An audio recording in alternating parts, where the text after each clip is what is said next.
Good morning, everybody, and a very warm welcome to the penultimate episode of the pre-race talk show, episode 11.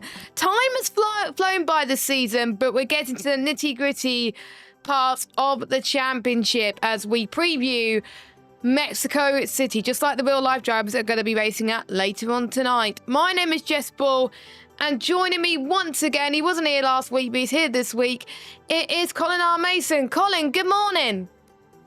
Morning, Jess. Morning, all. I can't believe we are at now round 11 of the season out of 12. The season's gone so fast.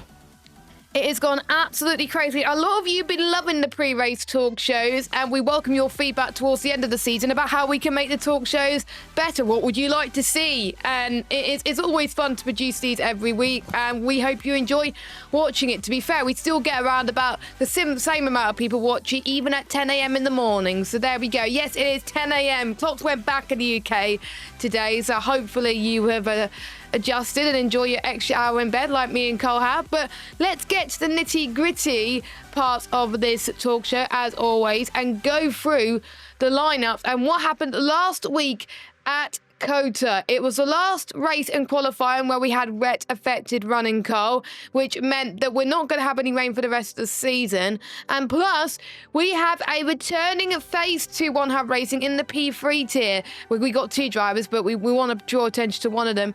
Zach Jarvis will be in the Alpine, joining Miles on the Alpine, and I'm really excited to have him back. He hasn't raced in a while, but he's got to learn to adapt to the F1 game because he's not at his usual pre-F1 25 pace, but it's great to have him back, Cole. Yeah, it's great to see him back league racing. It's been a while since he's been with us, but I'm convinced that it won't take him too long to get back in the swing of it. It's the perfect time to join, actually, because he can have a bit of practice, basically, for the last two races before, hopefully, he joins next season. Yes, it's a great warm-up. Of course, he's a penultimate driver to join at One Hub Racing this season. The waiting list is now closed and no one else could join. And we also have Nicholas VH that's joining the Aston Martin duo alongside Jack Craig, a new driver to the league, completely brand new. I can't remember how many drivers we've got in the league, but we've got loads now that joined since his inception. But for Nicholas, it's going to be different. He has not raced in the league before, but he knows how the league goes, well, hopefully anyway. What can we expect from him? Because Mexico's a very tricky circuit, as we discussed in the Stewards Room show on Friday. Yeah, it is a very tricky track, very difficult on traction. And of course, we know how easy it is to pick up time penalties as well. So you could be blindingly fast, but if you're going to get 12 seconds worth of penalties, you ain't going to finish very well, especially if there's a late safety car. Yep, we've had quite a few safety cars, I have to say, in some races, but a lot of races we haven't had any at all. I have to say, Cole, the P3 tier standard has been a lot better for pretty much a lot of the season now. I think a lot of people are getting to grips with it. Of course, I was looking at it on Friday, Carl. Only 7 drivers out of the 20 have been in the P3 tier for the whole season. Yeah, it's mad, isn't it? It's we've had quite a lot of changes that we've been forced into making, basically. But hopefully now, if these drivers stick with us, then we'll have a good idea of where to put the drivers for the next season, of course. But it makes life a little bit more difficult for the drivers fighting for trophies in this league, because they got 2 drivers extra now who they don't really know. They don't know their level, they don't know their speed. So a little bit more of a challenge for the drivers fighting for the top steps of the league. Yeah, I think that's been the case for quite a lot of the season, where the people fighting for like the runner-up spot, P2 and P3 or whatever, they thought their place is secure, but then they get like faster drivers go in and they're like, oh, for goodness sake, another driver. They just had to learn to adapt, and for quite a few drivers, it's made them quicker. Yeah, it has. I think they've learned off the other drivers as well, and they've been kind of forced into improving and finding extra tenths to stay near the top of the standings with the new drivers coming in. So it's going to be very, very interesting tonight. I'm finding it very difficult to call tonight's race, but you could see the standings there, and you could see how ridiculously close it is from second all the way down. Really speaking, you're talking second down to ninth, really, how close it is. So any driver pretty much in the top 10 could get a trophy at the end of the season. Honestly, that is just incredible. Even the ones that got promoted to P2, Kinney, he would have been in running for the trophy, but he was still there. But I have to say, JR Mason and Matthias, 1 point separating the pair of them. But they did not have, well, Matthias had a good result, but JR Mason didn't. He didn't like the rain. But he's probably going to be very relieved, Carl, that this week and next, no rain at all. Yeah, he's absolutely delighted, especially about Brazil, because that is one of Dad's best circuits. He loves the track. He's always gone well there. He's actually gone well there even in the rain. The year that he won the constructors with Jamie won the race in the rain, and I think Mason came third in that race as well. So. I swear it was second. It might have been second, yeah. So he's going to be going into Brazil with a lot of confidence. He is. I think Mexico, I think he struggles in practice at the moment with tyre temps, but you never know. There could be other drivers that struggle. We have no idea how it is all going to play up in the P3 tier this evening. I'm just trying to look at the withdrawals to see if we have anyone that's missing tonight that could possibly give a chance. Gaza, of course, he's not racing tonight, and he would have definitely been in the running for a trophy, but unfortunately he's one of two drivers in the whole league that is missing tonight, unfortunately. So bit of a shame, but he's going to be here for Brazil, so plenty of opportunities. Let's just see let me scroll down. Miles is not far from Gaza. Ride Dog, who's picked up 2 wins this season. Jamie. Things couldn't get any better. I'm so excited for you and Nick to cover it later on. Nick is back this week, of course, so it's going to be a really close fight. I think it's going to come down all the way down to the final round to see who's going to get trophies. Yes, and Nick and I are going to have to be a mathematics specialist. We're going to have to do a degree in maths to work out who's going to be leading the fight for that P2, P3 spot during the race. It's going to be very, very interesting. Mason's not that confident, but I think him and Matthias are going to do well around here, and I think they could potentially overtake Burjax for second place.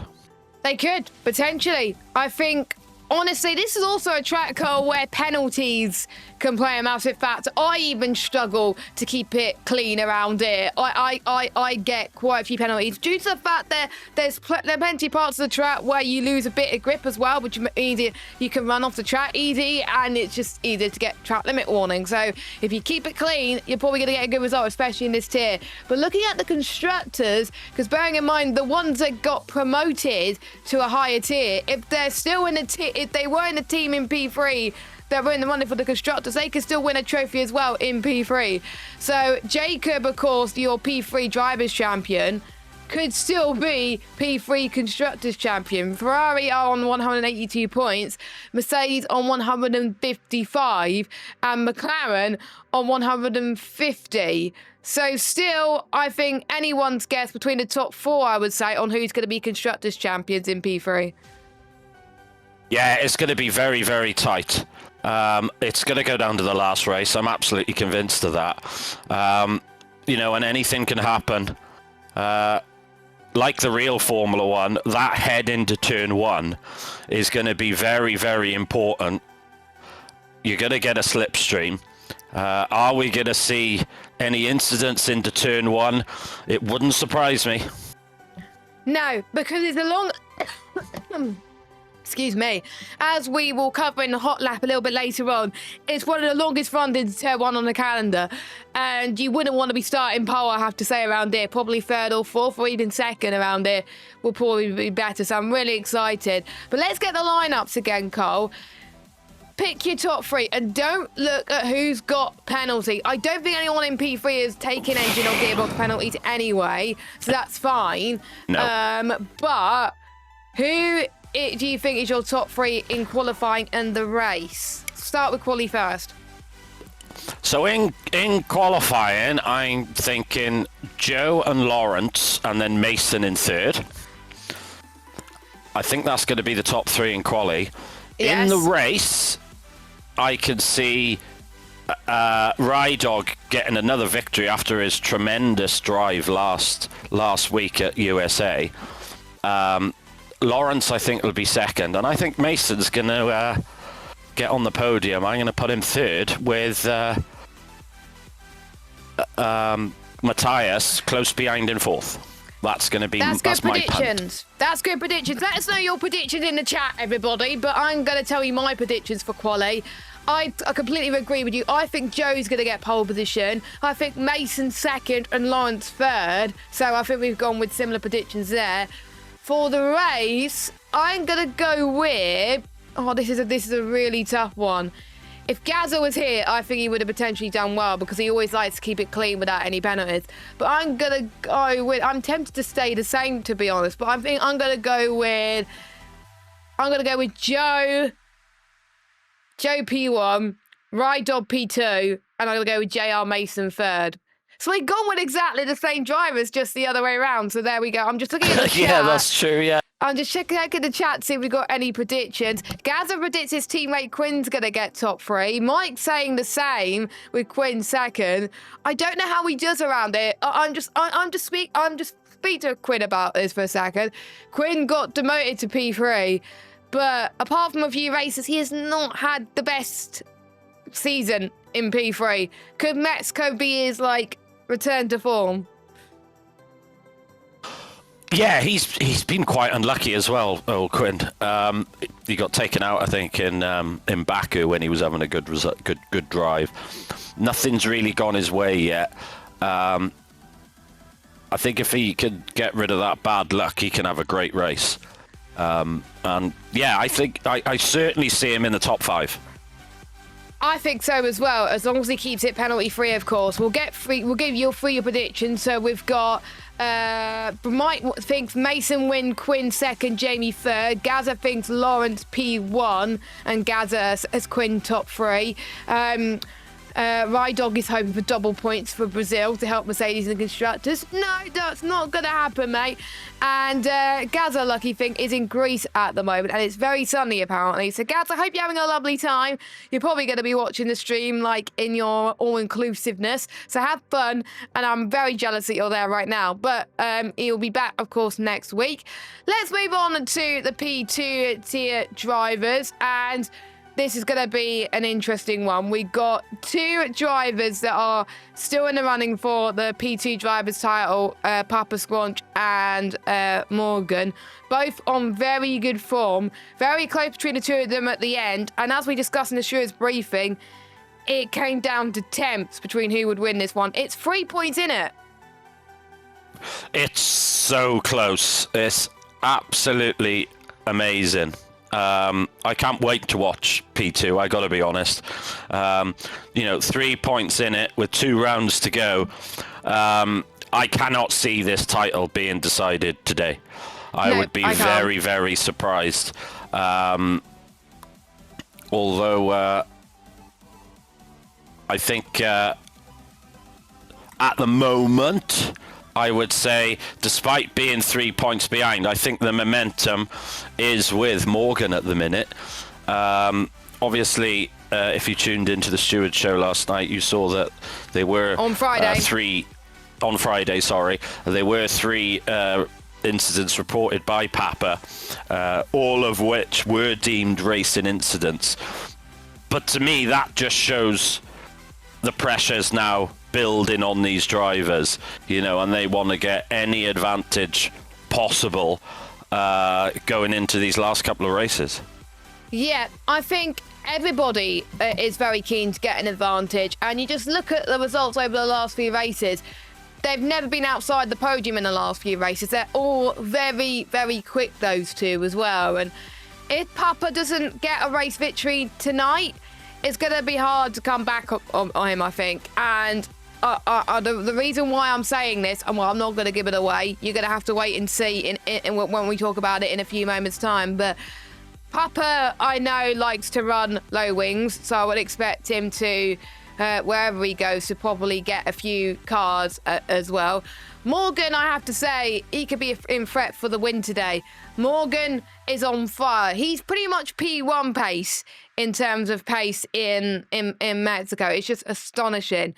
I think, without a shadow of a doubt, Carl, we're going to see the likes of Papa and Morgan in P1 next season, and they're going to adapt to that tier, no problem at all. Oh, they are 100% in P1 next season. It's going to be very interesting to see how they get on in P1 next season. But let's be honest, they're not worried about P1 at the minute. They're solely focused on this title. But I just can't call it. But I got to be honest, I don't think it's going to be the last time we see those two drivers in the stewards room. I have a feeling that this could happen in both the remaining races. Yeah, I hope the title doesn't get decided in the stewards. Please, that will not be a good idea. But to be fair, it almost got decided in the stewards room in P2 tier last season with J. Luke and Rich, if you remember. But yeah. I have to say, of course, Rich in 5th spot at the moment. I don't think he's in the running for 3rd, and I think he's pretty much going to be in the battle for 5th place between quite a few drivers. Larkin can still get 3rd in the championship, but he's going to need a miracle tonight with Salo. Might struggle, but no offense, Solau is looking very strong around here again as well. Mikey looking quite strong when I've been practicing with him as well. It's hard for him to pass at times. Cam could be up there. There's plenty of drivers who I could potentially see do well. And with it being a dry race, is anyone's game. I can't call this tier in terms of best of the rest, I would say. Yes, certainly. I mean, it's a shame for Salo, actually, because he obviously missed one round. Singapore. And if he could have got, let's say he got a podium around there, he'd now be in that title hunt as well, which shows the pace of Salo as well. And if anything could have happened then, it's still not out of Salo's hands. I mean, let's throw a scenario out there. Papa and Morgan come together and they get no points. Salo takes the victory, but he's then on 153 points. Only 2 points behind Morgan and 5 behind Papa. So, this title, it could spin on its head. It could go. To be honest, it's down to the top 3. I don't think anyone else is mathematically in contention, but Cam, if you could do permutations, that'll be lovely in terms of if anyone gets eliminated or not out of the top 4, I would say that'll be great. That'll be also for us to work out, because otherwise Jaco and Jamie will have to do some maths later on as well to see who's going to be still mathematically in the running after tonight. But who do you think deserves a much better result after the last few rounds, I would say? We talked about good people who I think would do well. Who do you think needs a good result tonight, who's been struggling a little bit? I'd love to see Ivor Bryn might get a really good result. Yes. He's been very unlucky. He's had wheel issues that have affected him. He had internet issues. Mike's always been good round here. I remember racing with him round here before, and he's always had good pace here. So I'm really hoping that Mike has a good result round here. I hope so as well. He's been very unlucky. I'm literally gonna scroll down to the championship standings. He's the only. Well, he isn't the only one. He's not on minus points anymore. He's not last in the standings. Yay! You might, but yeah, he's on 3 points, and I'm almost certain he wants to climb it up. It's a bit of a shame that he had wheel issues last week, so he had to retire lap 1, I believe. But still, a lot could happen in this tier for him, and he also likes Brazil as well, so it is not over. He could still potentially get to maybe a top 12 in the standings. Zonto and Kinney, I'm expecting big things from them tonight as well. Kinney had a very good recovery last week. Same with Zonto as well. I expect them to challenge for potentially the win tonight. Fudge as well. There's plenty of drivers that could be up there. Jacob too. I won't be surprised if Jacob could be near his teammate. And don't forget, we still got the constructors to think about between Williams and Mercedes. Yes, because that is also ultra close as well. And Aston Martin, Williams sorry.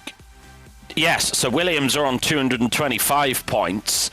Aston Martin on 209 points. I think it's down to those two. Yes, certainly down to those two. Aston Martin did gain 4 points on Williams in the last round at COTA.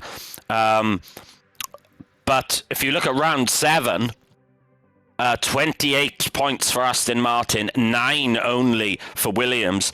If that is replicated, then this constructors title is going to be uber close going into the last round in Brazil.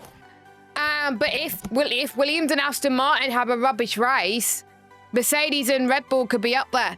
They could be up there if both their drivers get good results. They could be up there if both drivers from Williams and Aston Martin have stinkers. But to be honest, no offence, I think Aston Martin and both Williams drivers and both Aston Martin drivers are going to get a good result tonight.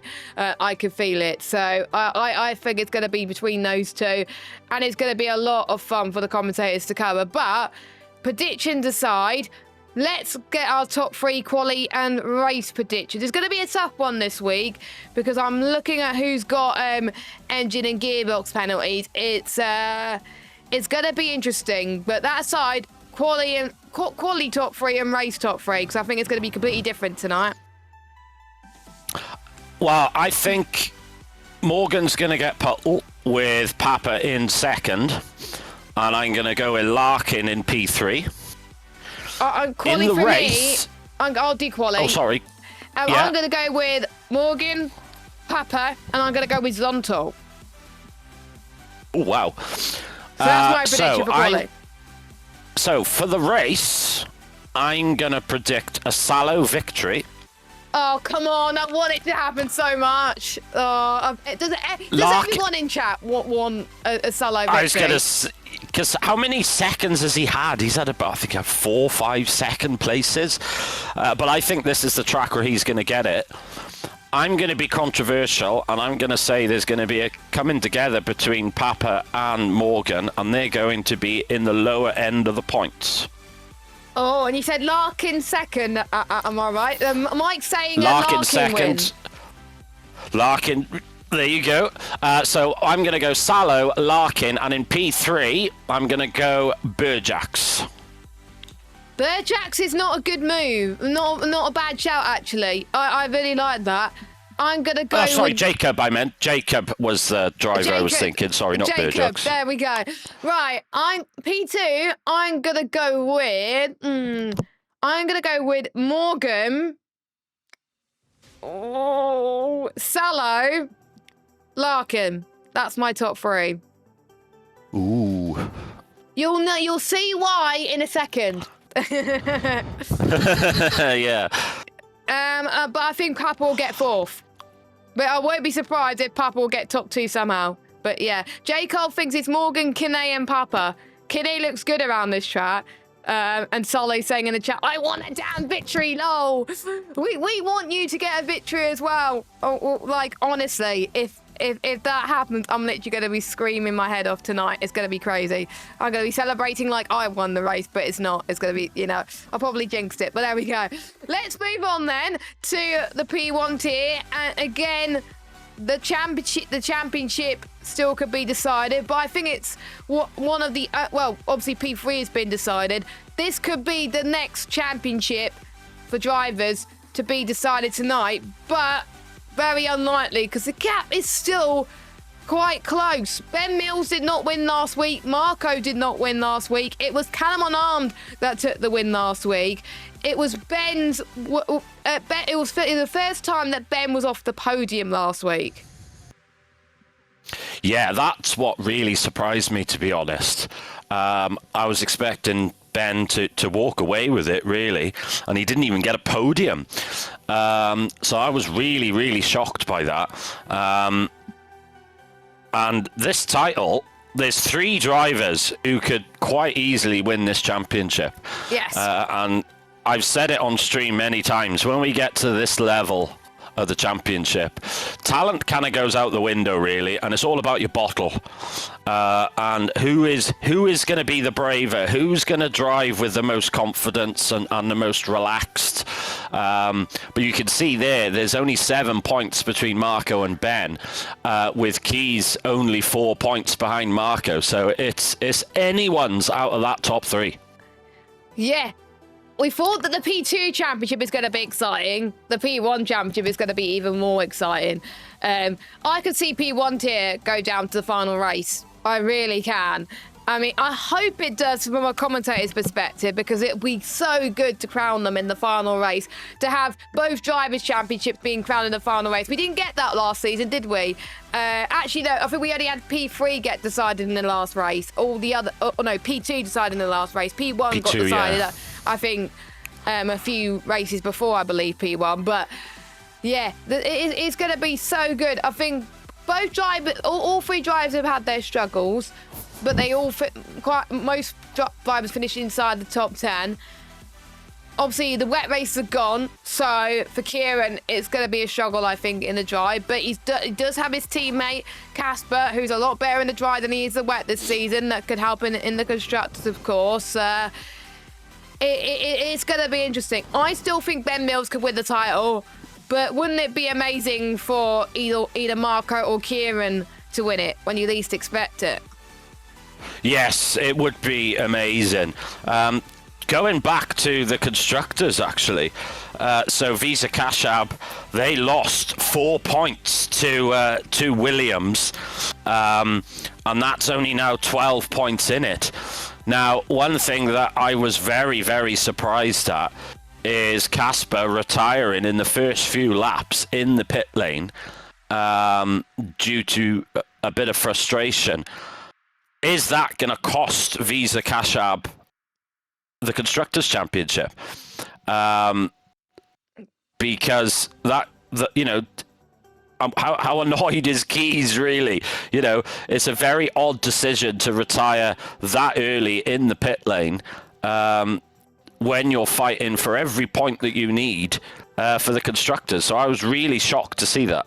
Yeah, because in any championship, for me, I always look at the Constructors first of all, because usually 9 times out of 10, I'm not in the running to win the drivers anyway. So Constructors is a very good shout, because you might have a teammate that's quite strong, and they were looking quite strong, the pair of them, at the start of the season. So if they want to win the Constructors, both teammates need to finish. And speaking of Constructors, before we talk about drivers that we want to have good results tonight, Visa Cash App, 186 points, Williams 174, McLaren 154. So, and we also got Mercedes and Aston Martin on 117. So Casper and Kieran have got to understand that there's Williams and McLaren that could snatch it away from them. We've got Callum and J. Cole that they're not in the running for the drivers. It's probably a good thing that they're not in the running for the drivers, Cole, because they can focus solely on the constructors. Yeah, exactly that. So they're not, they can almost work together a little bit. They can pick their battles a bit, whereas the top 3, they've really got to go for everything. but the other drivers, they can be a bit more calculated. You know, they can take a couple of risks on strategy as well if they wish to. But that is another championship that I'm convinced is going to go down to Brazil. I think so. I think the Constructors is going to go down to Brazil between pretty much 4 teams. The top 3 teams have a rubbish race. Watch out, Mercedes. Watch out, Aston Martin. But don't forget, Axelot, I'm going to mention this, is his final race of the season this season. He's not going to be racing in Brazil, which is a bit of a shame. So I don't think Aston Martin, no offence, are going to be up there. Mercedes, I'm just trying to think who's in Mercedes. Curry needs to perform well to get Mercedes up there. So it's really, I think, between those top 3. But who do you think is going to get a good, who you think is going to get a good result tonight? And I am going to say it first because, yeah, I'm holding the fort. I think I can almost safely. I'm keeping my eye on the 2 Alpine drivers tonight. Arnaud and Senna. I think Arnaud and Senna, they work very well together. I think Arnaud usually likes to keep it clean generally in terms of penalties. So I would expect Arnaud to get a good result tonight, maybe even a podium potentially, or top 4. Senna likes his track as well. He's won there in the past. I think I remember in the Kicksal, but in a lower tier. So watch out for these 2, I think, tonight. And I'm also going to keep my eye out on the 2 Visa cash outs. But yeah, in my opinion, the 2 Alpine drivers is my one to watch out for tonight in terms of good surprise. Yeah, that's a really good shout, actually. I think my good surprise is going to probably be Casper. I think he's going to want some redemption from last week, and I can see him having a very good result here. Fighting for the podium. So I'm going to go with Casper as a good surprise in the top 3. That is not a bad shout because Casper's had some really bad luck and he really needs a lot tonight, and especially since there's no rain. He's going to be, I think, very hungry to get a good result. I'm just looking at what's in the chat. Too early to be drunk. You never know. You never know. I've seen some people that are drunk at this time of the morning. Well, there's one other driver that I almost picked to be good surprise that Jaco actually mentioned in the chat. Owen, he had a decent result, decent race last week, and it was involved in good battles with yourself and Nick and quite a few drivers. It was a shame that my stream deck was not playing ball, so he didn't show the first half of the race. But I think Owen seems to like this game, and we'll see how he fares around here. But J. Cole picked a very good driver for good surprise, I think. What do you think? Because Owen had a decent race last week. Yeah, he did. We had a very, very good battle as well, which I think was shown on Friday in the stewards room, fighting for lap after lap. So that was a lot of fun. I genuinely think Owen struggles a little bit in the rain compared to his dry pace, similar to myself really at the minute. Same with me. So I think Owen's going to have a very good result. Yeah. And it is Owen's last race of the season because he is missing Brazil, unfortunately. So he's going to want to end the season on a high as well. Yeah. Unfortunately, he can't make Brazil, which is a bit of a shame. So yeah, he's looking for a good result tonight, as is quite a few drivers. So Cole, let's pick our qualifying top 3 starts first of all. I'm going to go first without looking at engine penalties. I'm going to go with Alex P1, Ben P2. Actually, no, other way around. Quali. I'm thinking about race. So Ben P1. I'm gonna go with Alex P2, Marco P3. What about you, Cole, for quali? So for quali for me, I'm gonna go Ben taking the pole, Keys in second place, and Marco in third. That's going to be my top 3 prediction. And what about you for the race? So for the race, I still think Ben's going to win it. But I can see I'm going to go with J. Cole in second and Casper in third. I can see there being a bit of chaos into turn one, affecting a couple of drivers. J. Cole saying, I beg your pardon. Mike also thinks J. Cole would get a podium. To be fair, he likes to keep it clean around Mexico, so he could be up there. Ride Dog's predicting Colin for the win. What are you smoking at 10:30 in the morning, Ride Dog? And Casper P2 and Ben P3. I'm going to go weird. I'm going to go with Callum. Going to get another victory. Ben's going to get second and Kieran's going to get third. So that's my prediction for the win. J. Cole saying, Vic, you're missing a one at the start of that, Cole. And Mike wants an all... That did make me laugh, I gotta be honest. Mike wants an all-comms podium with yourself, Cole, J. Cole and Nick. Wouldn't that be amazing? That'd be pretty special, wouldn't it? Yeah, it's not going to happen in P2, let's just say, because A, there's two of us, and B, there's sweats in P2, so that's not going to happen with there. Ride Dog smoking Ferraris, hopes and dreams. And on that bombshell, I'm not going to read the chat anymore, but those are our predictions. Oh my goodness. You can tell it's the penultimate round of the season. We're getting absolutely crazy around here at this time of the morning. Usually we would have someone to talk to us, but we haven't got anyone. So we were chatting, and we are going to get... I'm going to be interviewing Colin this week. So Colin, can you hear us? No. No. So, well, welcome to the interview room. How do you think your season has gone so far? Crap.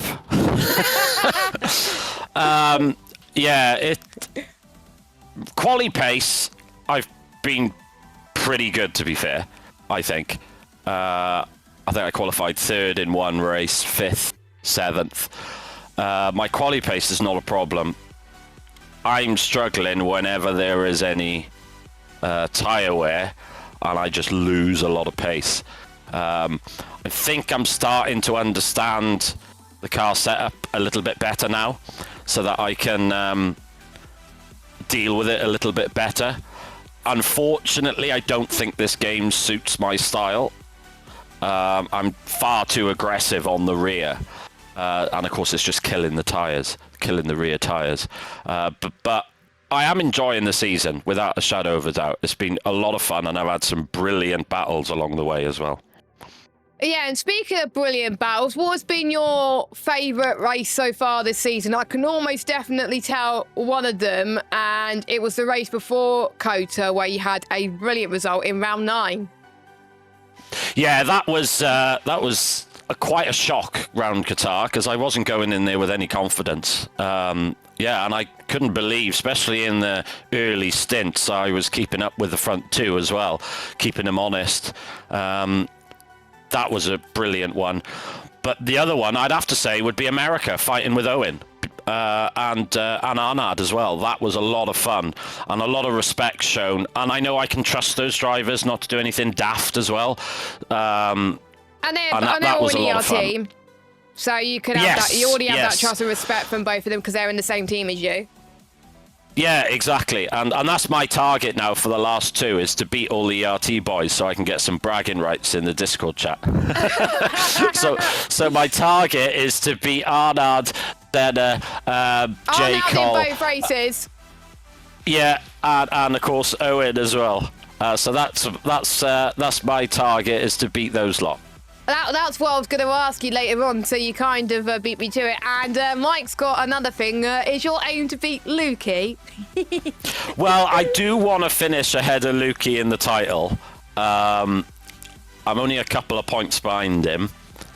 So, yeah, I'm hoping to get ahead of him. Axlock's certainly going to win the admin title. He's got that wrapped up, but I'm hoping to be vice admin champion. in P1. In P2, it's Salah that's leading the management title, and then it's Larkin, and then I'm last. So Yeah, I'm not doing very well on that one. But anyway, enough about me. Or the whole focus is on you. Of course, it is not the race. The game has not adapted to your style, and you're starting to get used to it a little bit. What would you say was a race where you could have got more out of? You think that you could have got probably a better result? Silverstone is one of those ones that both Nick and I look back, it all went completely pear-shaped. We did get unlucky where it stayed wet, came in the pit lane, it said, oh, right, now it's slicks, so I came in on slicks, and then a lap later said, oh, by the way, it's wet. So I had to do 3 pit stops in 3 laps, so that was frustrating. I've had a few races where it's no one's fault, it's just happens. But guys have spun in front of me and I haven't had anywhere to go. Baku being one of them. And I think I would have done well around Baku as well. Looking at my race pace afterwards, it was top 3 race pace. So that was very frustrating. But I did manage to nick the fastest lap, and it was myself, J. Cole, and Casper going for it at the end. So I did nick that one. So. But I think, to be honest, I'm probably most proud of Baku because I was a mile behind. I think I was literally like almost about to get lapped.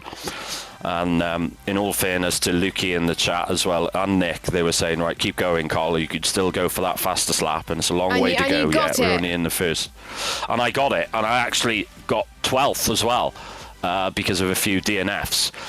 So that gave me a couple of points. So, yeah, that's probably the race I'm most proud of, actually, is not giving in. It just shows that just don't give up. Do not retire and aim to go for the fastest lap point if necessary. I tried that last week, Cole, and it failed miserably because multiple people also came into pit and do the fastest lap, and I was in a battle with Jacob because of it. I missed out by like 4 or 5 tenths or whatever. So yeah, probably regretted that case. But there's quite a few races where you probably have to experience that anyway. But what's your target for Mexico, and how do you feel about Mexico? Because there's another track where it's not rear friendly. Oh God, what did I just say? Yeah, I did. No comment. You're. God, I'm so sorry.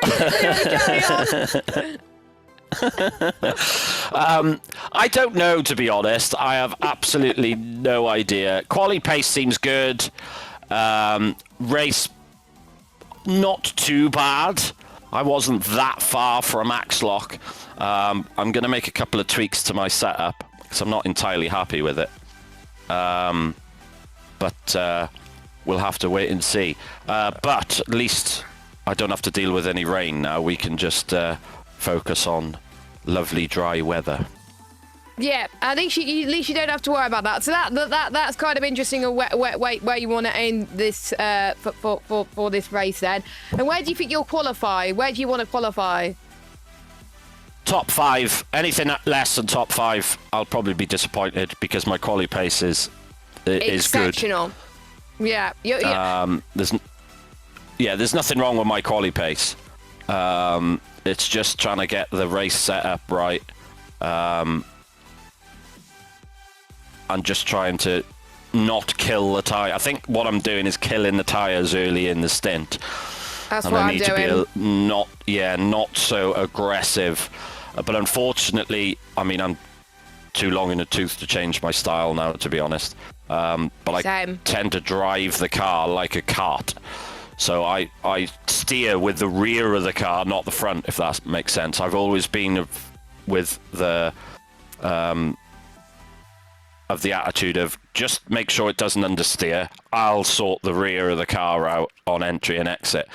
I remember many years ago, Mike will be able to vouch for me for this one. I gave my Silverstone setup to a fellow driver in Esports Wales, and I loved it and I did well with it, and he couldn't drive it at all. He said it was absolutely useless. So this is where I'm going to try. I'm going to have to try and adapt my style a little bit, but I don't want to do it too much because then I'll lose my quali pace. Yeah, I think the best thing for you, Cole, is to wait till F126 comes out and then adapt your style there, because it's so hard to do it otherwise. Yeah. That is interesting. Thanks for speaking to us, Cole, and best of luck for the race this evening. And now we hand back to Colin R. Mason, who's back in the commentary box. Hello, Colin. Hello. I'm having a bit of fun today. I can definitely tell that one. So we've done interviews. Let's go through engine and gearbox penalties, and I would like to remind everybody, no matter where you pretty much join the season, every single driver has got to complete an engine or a gearbox penalty. So if you haven't done any yet and you haven't submitted a ticket, you get a points deduction already, so be warned. But if you've already done it, you don't need to worry. So no engine or gear... Just gonna quickly jump in there, Jess, while I remember. And also, because we did have a driver in P3 who submitted their ticket at 3:30 this morning, which was too late. Don't forget that you have to submit your ticket before midnight UK time Saturday. So the ticket that driver submitted is not valid, and he'll have to carry that over for Brazil. But luckily, I was checking the laps on his gearbox, I believe, because that's what he wanted, and he has more than enough. So that's fine. Yeah. Panic over, so you will take that for Brazil. So Shicey will take it for Brazil. But so we got no one in P3. In P2, I'm so glad he's taken his penalty, because if you look at the P2 laps, if this person did not take his gearbox penalty, he would DNF, and that would be huge for the championships. I'm relieved he got his ticket in just in time. So Papa, one of our championship contenders, will be taking a gearbox penalty this evening, which I think everyone is going to be relieved about, especially the commentators. But P1, we've got 4 drivers taking gearbox penalties. That's Marco, Alexa, Curry, and Arnold. And we got Seco taking his engine penalty. Are you surprised about the amount of drivers taking car wear penalties in P1, Cole? Yes, I am, to be honest. But it might work out well for them, because the last race was obviously in the rain, and it's very difficult to overtake in the rain. You haven't got DRS, etc. But this track is not that easy to overtake, actually. The DRS, I don't think, is that effective down the main straight as much as you'd expect. But with the chaos that could happen into T1, it might work out well for them. Yeah, it could, potentially. This, especially if you get a tow as well. I think gearbox is probably the best one, because you do not want if you do not want to be starting near the front anyway, because you get a tow anyway. So, and quite a few drivers will probably run low winged anyway. So Alex was meant to be taking his gearbox penalty, but I completely forgot about this, and that's messed up my predictions massively. Alex is not racing tonight, so he'll be moved. That penalty will be moved to round 12 as well. But luckily, again, he's got enough, so that'll be moved to round number 12 for him. Few more things to cover, and for the penultimate time, it is spin the wheel time for the adaptive weather system. And how this all works is for quali and the race, I need to try and find the image, there we go. For quali and the race, there are a set of weather combinations, and one combination gets rolled for quali and one combination gets rolled for the race. Once that combination is rolled each week, that gets deleted, and it won't get done again unless it's shown again on the wheel. If pretty much 4 wet affected sessions for quali and 4 wet sessions for the race have been done, no more wet races or qualies can happen. And we're in exactly the same position now, Cole. We've had our 4 qualies, which are wet. Same with the race, which means all the wet combos have been deleted from both quali and the race. And there was 2 left in both quali and the race anyway. So, like we were saying earlier, dry sessions for the rest of it. But I wonder if the type of dry affected sessions is going to affect the tyre temperatures. That's going to be key here. So it's about, I think quite a few people, including myself, would want overcast. Yes, if it's overcast, obviously your tyres aren't going to get so hot, which means they last longer, and it just makes the life a bit simpler because you're not losing so much grip and the car's not so much on edge.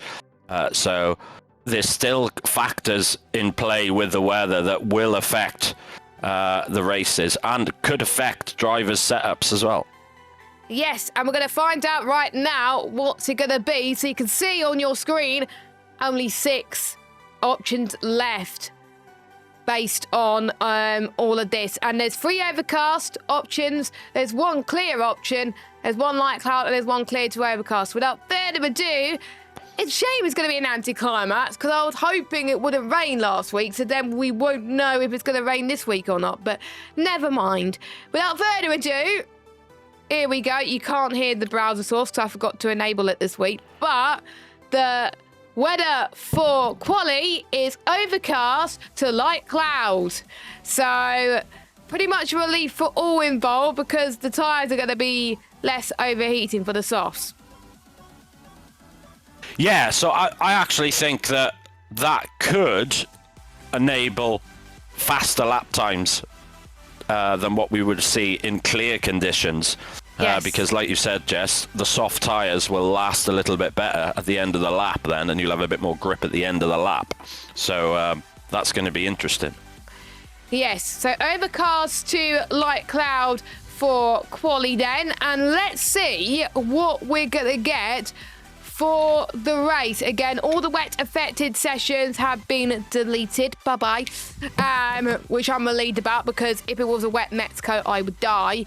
I would have wanted a wet Brazil, Carl, I think. You wouldn't have minded a wet Brazil either. So, yes, let's get going for the race rundown. So here we go then. So the race conditions are as follows.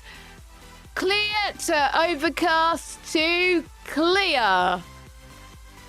Oh, so the middle stint, you might be able to save a little bit of your tyres. And then obviously towards the end of the race, it's going to be full clear condition, so the track temperature is going to be higher, so tyre wear saving at the end is going to be key. So I wonder, will people change their strategies based on whether it's going to be overcast in the middle stint? Will we see people start on either softs or hards at the start of the race? Maybe even hards at the start of the race. Yeah, that's a possibility. Obviously, if you start on hards, you're going to want a safety car in that first couple of laps because that really will put you on the wrong foot. Car. Yeah, you would not want a safety car. But we've hardly had any safety cars in this league this season. I think we've only had a few across all tiers combined, which is probably a relief for you, Cole, because you don't like safety cars. Same with John. So there we go. So that's the weather then for quali and the race. So we're going to practice that. I think we're aiming to do practice at 11:45, I believe, or 12 p.m. So I will set a post up in just a second. Please react to it. First 20 drivers to react. Oh, 19 because I'm going to be the first one to react. First 19 drivers to react will get to race in the practice session just now. Let's go through our sponsors. We've got, of course, Next Level Racing that are providing plenty of great prizes for us this season. Sim Racing setups. We've got discount codes for them. You can use the code 100Racing at checkout. So if you do not have a Mexico setup, you can get them for Sim Racing setups. They also provide strategies and also wet setups, especially setups that you could use for next season. They also provide prizes for the Sim Racing setups driver of the day. I think both yourself and me, Cole, have got a voucher from them for getting driver of the day. And also we've got our partners, Vespertine, who's supporting our merchandise this season and also the payment system. And finally, our partners at SimGrid. Without SimGrid, we'll be filling out bloody forms and spreadsheets, and it'll be an absolute nightmare to calculate the standings. So, Colin, any final thoughts before we play the hot lap and end the stream? Just good luck to all the drivers. Keep it clean into turn one, and let's have a fantastic evening of racing where we could see some drivers crowned champion. Yes, we could see champions being crowned tonight. Very unlikely, but you never know with this type of situation. So a reminder of the times then before we wrap up. So we've got P3 will be starting at 3 p.m. UK time, and you'll have Nick and Colin in at the commentary box for that one. In P2, we'll be starting at 4:30 with J. Cole and Jamie in the commentary box. And in P1, we'll start at 6 with myself and Mike in the commentary box. So full-time lineup back with us this week. And then we will have about half an hour to spare before the real-life Mexican Grand Prix at 8 p.m. Let's hope none of the tiers start late tonight. So for myself and Colin, thank you so much for listening. And if you want to have a rough idea on how to take this Mexico City circuit, enjoy this hot lap. See you next week, everybody. Well, see you tonight at 3 o'clock for P3. Take care. Bye-bye. Welcome along to round number 11 of the One Hub Racing Championship as we head to Mexico City. This lap is sponsored by Sim Racing Setups. This track is 2,285 metres above sea level, and it's the longest run to turn number 1 on the calendar, so expect to see very high speeds through here. You're going to be using all of the on-off curb brake car just before the 100 metre board and hop over the bump aggressively. Hopping the inside sausage curb while straighting up at turn 3 is key to maximise exit speed. DRS wide open, you'll be drifting to the right hand side before you reach turn number 4 and brake at the 100 metre board again and avoid that large curve. You'll be prioritising a clean balance line, and then you'll be quick on the throttle and brake a little bit towards this double right hander. Don't go on the throttle too early there, because otherwise things can get very slidey on exit. Use the curb on the entry to turn 7, and now you head through the famous Mexico S's. This next section is mostly flat with a little bit of a lift, and now you're going to be heading through the next DRS zone. High speeds through there, and then you're going to be braking and downshifting to third or fourth through the stadium section. Watch for the inside curb. Be very patient on the throttle and avoid understeer. Some of the apexes is your friend. And now accelerate hard through this last corner to round out a lap of Mexico City for round number 11 of the championship.